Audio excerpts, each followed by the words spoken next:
All right, so here we're supposed to write the product function and then write the rate of change function.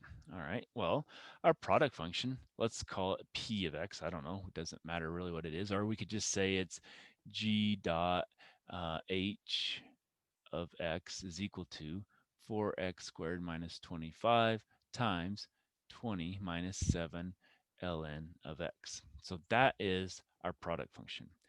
Now the rate of change function, that's going to be a little different. So we're going to look for g dot h prime of x. Now what we're going to have to do is we're going to have to find g prime of x, and we're going to have to find h prime of x. Okay. So if we take the derivative of this, that's going to be 8x. And the derivative of this is going to be minus 7 over x. Okay. So now we just plug it into our function. So we remember f prime, yeah, well, how do we want to write that? Yeah, we can do it, I guess. It's going to be f prime of x times, we're using different letters here, but that's okay, g of x, and then plus f of x times g prime of x. So that's going to be our derivative of the product. So that's the, p prime of x, our product, okay? So we need to find f prime of x first. And so if that's the first function, that's going to be our 8x times our second function, which is this one. So that's the 20 minus 7 ln of x plus our first function, 4x squared minus 25 times the derivative of the second function, which is a minus 7 over x. Now that, I would leave it. We don't have to simplify any further than that. We could take this times the 20 and this times the 7 and get some values. But as it is there, that's the rate of change function that we need to have for sure. Okay. All right, what about the next one? Well, we're going to do the same thing. Let's call this g dot h of x. Okay, disappear. X is equal to, well, we're just going to take 6e to the minus x plus ln of x times 6 minus 14 ln x. And that's just our g times h function.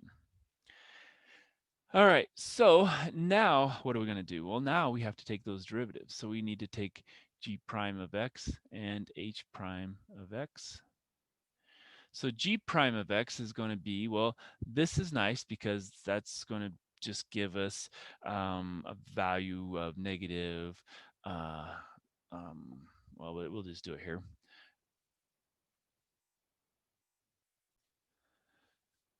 So we'll have our 6, and then we'll have ln of a negative 1, and then times e to the negative x, and this is just plus 1 over x. And this one, we have a negative 14 over x, okay? Well, oops, that's ln of e to the negative 1.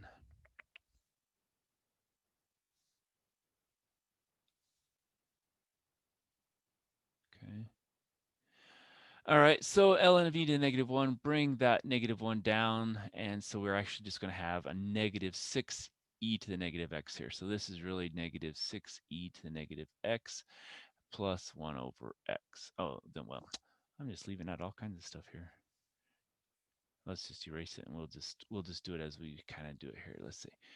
It's going to be negative 6, and then it's going to be then e to the minus x, and then plus 1 over x. There we go. That makes it look, and I can read it better. All right, so we're going to do the same thing. G dot h prime of x is equal to the derivative of the first, which we just said was negative 6e to the negative x, and then plus 1 over x times the second, which is 6 minus 14 ln x, and then plus the first, 6e to the minus x plus ln x times the derivative of the second, which is minus 14 over x. Okay. Now again, this is really where I'm going to stop. I'm not going to simplify it anymore on this one. I'm just going to leave it there. That way we're still in the form, of our g prime of x times our h of x, and then this is our g, or not, yeah, g of x times our h prime of x. So that way everything's still in the form. So if we needed to, we could go backwards if we wanted. All right, so let's stop there and we'll come back with a couple more.